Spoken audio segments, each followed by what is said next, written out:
നിങ്ങൾ ആദ്യമായി ഈ ചാനൽ കാണുന്നതെങ്കിൽ ചാനൽ ഒന്ന് സബ്സ്ക്രൈബ് ചെയ്യുക, തൊട്ടുള്ള ബെൽ ഐക്കൺ ഒന്ന് എനേബിൾ ചെയ്യുക. എന്ന എല്ലാ വീഡിയോയും നിങ്ങൾക്ക് നോട്ടിഫിക്കേഷൻ ലഭിക്കും. മലയാളികൾ പ്രതീക്ഷയോടെ കാത്തിരിക്കുന്ന പുതിയ ചിത്രം മലൈക്കോട്ടെ വാലിബന്റെ റിലീസിന്റെ ഭാഗമായി വാർത്താ സമ്മേളനത്തിൽ സംസാരിക്കുകയായിരുന്നു അദ്ദേഹം. വ്യത്യസ്തമായ സിനിമകൾ ചെയ്യാൻ തനിക്ക് ആഗ്രഹമുണ്ടെന്നും മലൈക്കോട്ടെ വാലിബൻ ഒരു നല്ല സിനിമയാണെന്നും അദ്ദേഹം പറഞ്ഞു.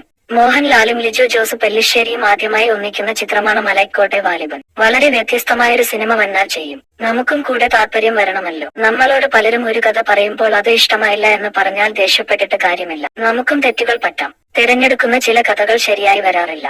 അതുപോലെ ചില കഥകൾ വളരെയധികം നമ്മളിൽ ആകാംക്ഷയുണ്ടാകും. ഇനിയോ അറിയാതെയോ ചേർന്ന് പോവുകയാണ്. ആ ഒരു പെടൽ വളരെ മനോഹരമായിരുന്നു. അതുകൊണ്ട് ഇതൊരു നല്ല സിനിമയാണെന്നാണ് എന്റെ വിശ്വാസം. ഒരു അഭിനേതാവ് വരുന്ന കഥാപാത്രങ്ങൾ ചെയ്യേണ്ടി വരുമെന്നും നല്ല കഥകൾ വരുന്നത് ഒരു ഭാഗ്യമാണെന്നും മോഹൻലാൽ പറഞ്ഞു. വരുന്നതെല്ലാം മലൈക്കോട്ടെ വാലിബൻ പോലുള്ള സിനിമകളാണെന്ന് പറയാൻ കഴിയില്ല. ഒരു നടൻ എന്ന നിലയിൽ എനിക്ക് കഥാപാത്രങ്ങൾ കിട്ടുന്നത് ഒരു ഭാഗ്യമാണ്. നാളെ എഴുന്നേറ്റ് ഇതുപോലൊരു സിനിമ ചെയ്യണമെന്ന് വിചാരിച്ചാൽ പറ്റില്ല. അത് എന്നിലേക്ക് വന്നു ചേരണം. അഭിനേതാക്കൾ എന്ന് പറഞ്ഞാൽ അങ്ങനെയാണ്. നമുക്ക് ചോയ്സ് ഒന്നുമില്ല.